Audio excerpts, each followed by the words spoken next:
Pune IT hub, शिक्षणाचं माहेरघर आणि आता बेकायदेशीर बांधकामांची राजधानी। PCMC म्हणजेच पिंपरी चिंचवड महानगरपालिका गेल्या काही दिवसांपासून शहरात धडाडीने कारवाई करते।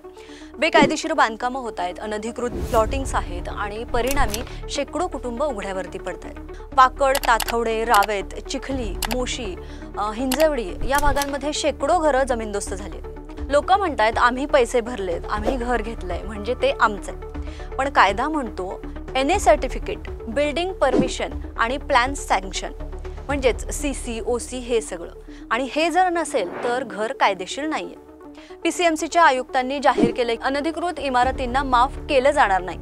एप्रिल-मे 2025 मध्ये 100 पेक्षा जास्त घरं जमीनदोस्त झाली आणि पुढील महिन्यांमध्ये अजून 500हून जास्त घरांवरती कारवाई होऊ शकणार आहे। खरं तर दोष नागरिकांचा कमी आहे आणि बिल्डर जमीन माफियांचा जास्त आहे।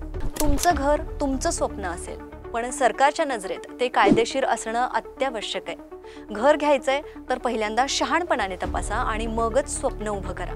हा व्हिडिओ शेअर करा लोकांच्या लाखो रुपयांचं नुकसान होण्याआधी आणि त्यांना सावध करा। कमेंटमध्ये तुमचा अनुभव नक्की सांगा।